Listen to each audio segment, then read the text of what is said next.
Shalom adik-adik, selamat hari Paskah, selamat hari kebangkitan Tuhan Yesus. Bacaan kita hari ini diambil dari Injil Markus 16 ayat 1 sampai dengan 8. Adik-adik, kakak mau bercerita. Adik-adik pernah melihat kupu-kupu? Tentu saja kita semua pernah melihat kupu-kupu. Kupu-kupu ada di halaman rumah kita ya, di antara bunga-bunga. Kupu-kupu punya warna yang bagus, sayapnya berwarna-warni. Itu sangat indah terlihat. Adik-adik, ada seorang anak yang bernama Rudy. Dia suka sekali bermain skateboard dengan teman-temannya. Pada suatu hari ketika dia sedang bermain dengan teman-temannya, dia melihat ada sebuah pohon alpukat. Lalu dia berpikir, wah enak sekali ya kalau saya bisa makan buah alpukatnya. Di jus pasti enak. Lalu Rudy dan teman-temannya pergi menuju pohon alpukat tersebut. Ketika mereka mau mengambil buahnya, mereka melihat ada banyak sekali ulat di situ. Ada ulat di batangnya, ada ulat di cabangnya, ada ulat di daunnya, bahkan ada ulat di bawah pohon, sangat banyak. Teman-teman Rudy merasa jijik melihat ulat-ulat itu. Lalu mereka meninggalkan pohon itu dan pergi. Tetapi Rudy ingin tahu, ada apa ya dengan ulat ini? Lalu ia mengambil ulat tersebut yang ada di atas daun, lalu membawanya ke rumah. Ia ingin tahu perkembangan ulat ini. Lalu sampai di rumah, Rudy meletakkan ulat itu di atas sebuah pohon. Nah, adik-adik, beberapa hari kemudian ketika mamanya Rudy sedang menyapu halaman, mamanya melihat ada sebuah kepompong. Lalu mamanya memanggil Rudy dan mengajak Rudy untuk melihat kepompong itu. Rudy senang sekali. Dia teringat akan pelajaran IPA di sekolahnya. Lalu dia amat-amati kepompong itu. Kepompong itu bergerak-gerak. Dan tidak lama kemudian kepompong itu terbuka. Dari dalam kepompong muncul kupu-kupu yang sangat indah. Kupu-kupu itu keluar pelan-pelan lalu terbang pergi menjauh. Wah, Rudy senang sekali ya. Karena dia bisa melihat peristiwa yang jarang sekali bisa kita lihat ini. Dia senang karena dia teringat pelajaran IPA di sekolahnya tentang metamorfosis. Perkembangan dari ulat menjadi kepompong, lalu menjadi kupu-kupu. Setelah itu kemudian Mama Rudy mengajak Rudy untuk masuk ke dalam rumah. Lalu Mama Rudy mau bercerita sesuatu. Mama Rudy bercerita, ada 3 salib di atas sebuah bukit yang disebut Bukit Golgota. Di salib itu ada 3 orang yang disalibkan.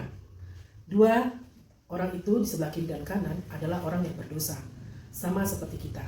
Tetapi yang di tengah, dia tidak pernah berbuat dosa. Dia tidak berdosa, bahkan tidak pernah berpikir tentang dosa. Kaki dan tangannya dipakukan di kayu salib itu. Kaki dan tangan itu yang pernah menolong orang dan menyembuhkan orang yang sakit. Dia adalah Tuhan Yesus.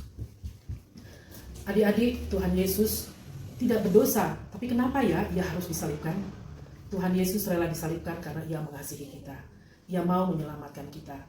Karena dengan dosa-dosa kita tidak mungkin bisa selamat.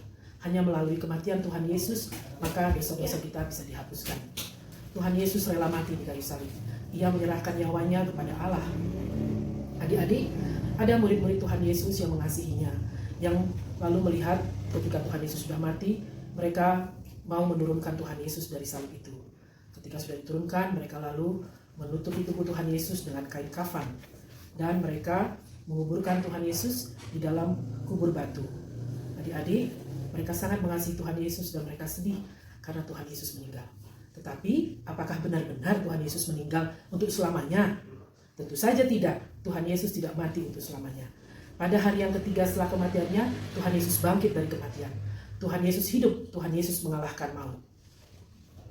Pagi-pagi pada hari yang ketiga, ada 3 perempuan yang datang ke kubur Yesus. Mereka adalah murid-murid Tuhan Yesus. Mereka membawa rempah-rempah untuk meminyaki Tuhan Yesus. Mereka adalah Maria Magdalena, Maria Ibu Yakobus, dan Salome.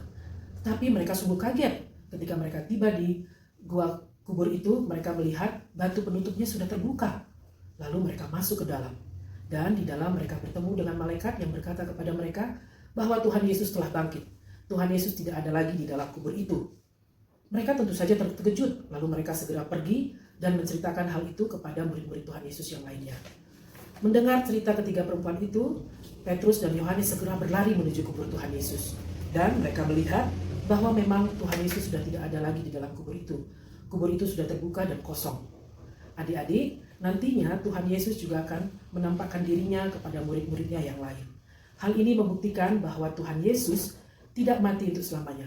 Tuhan Yesus telah bangkit. Tuhan Yesus mengalahkan maut. Ia telah menyelamatkan kita dan ia telah bangkit pada hari yang ketiga. Nah, adik-adik, dengan kebangkitan Tuhan Yesus memberi kita sebuah tugas. Tugas itu apa ya? Tugasnya yang harus kita lakukan adalah menjadi saksi Tuhan Yesus. Apa yang harus dilakukan oleh saksi-saksi Tuhan Yesus? Yang harus kita lakukan adalah melakukan perintahnya dan meninggalkan perbuatan-perbuatan yang tidak menyenangkan hatinya. Lalu Rudi tertunduk. Ia teringat akan dosa-dosa yang selalu ia lakukan. Ia sering melakukan perbuatan yang tidak menyenangkan hati Tuhan, walaupun Tuhan telah mengampuninya. Ia teringat bahwa ia sering berbohong, sering bertengkar, melawan orang tua, tidak mau berdoa, tidak mau membaca Alkitab. Rudi menyesal. Tuhan sudah mengampuni dosanya, tetapi Rudi masih juga melakukan hal-hal yang tidak Tuhan sukai. Tetapi adik-adik, kita juga sering ya melakukan hal-hal yang dilakukan Rudi. Kita juga tahu bahwa kita sudah diampuni, tetapi kita tetap melakukan apa yang Tuhan tidak kehendaki. Tapi hari ini kita diingatkan oleh Tuhan Yesus bahwa kita yang telah diampuni harus juga mau berubah. Kita mau berubah menjadi orang yang lebih baik, menjadi anak-anak yang lebih baik. Kita mau mengumpamakan hidup kita ini seperti ulat dan kupu-kupu. Maksudnya apa ya? Gini maksudnya. Ketika kita masih berbuat dosa, kita melakukan hal-hal yang berdosa, kita seperti ulat ini. Tetapi karena kita tahu Tuhan Yesus telah mengampuni kita dan Tuhan Yesus ada di dalam hati kita, kita mau berubah. Kita mau menjadi anak-anak yang dengar-dengar akan Tuhan Yesus. Kita mau menjadi anak yang jujur, tidak mau lagi menyontek, mendengarkan orang tua, mengasihi sesama manusia, rajin berdoa, dan rajin membaca Alkitab. Kita mau merubah hidup kita. Kita mau menjadi anak-anak yang disukai oleh Tuhan Yesus. Kita mau menjadi anak-anak yang taat akan perintahnya. Kita mau berubah dari ulat menjadi kupu-kupu. Kita mau berubah menjadi indah di mata Tuhan, seperti kupu-kupu ini. Amin. Adik-adik, ayat hafalan kita diambil dari Markus 16 ayat 6b dan 6c. Jangan takut, kamu mencari orang Nazaret yang disalibkan itu. Ia telah bangkit. Nah, adik-adik, Kak Agnesi mau pamit dulu. Sekali lagi, selamat Hari Paskah. Tuhan Yesus memberkati kita. Dah. Teman-teman, setelah mendengarkan firman Tuhan, mari kita berdoa. Tuhan Yesus yang baik, terima kasih buat firman yang sudah kami dengar hari ini. Kami diingatkan bahwa lewat peristiwa kematian-Mu, Engkau telah menyelamatkan kami umat berdosa di dunia ini. Ajarkan kami untuk selalu berbuat baik kepada semua orang sebagaimana Tuhan telah berbuat baik buat kami. Dan Tuhan Yesus luar biasa karena Tuhan sudah bangkit mengalahkan maut. Kami juga berdoa buat pandemi corona yang terjadi di dunia ini. Tuhan Yesus, tolong sembuhkan mereka yang sakit baik karena corona maupun sakit yang lain. Sebab kami rindu untuk dapat beribadah di gereja kami. Dan kami rindu untuk bisa sekolah lagi. Tuhan, berkati negara kami, semoga bangsa dan negara kami selalu rukun dan damai.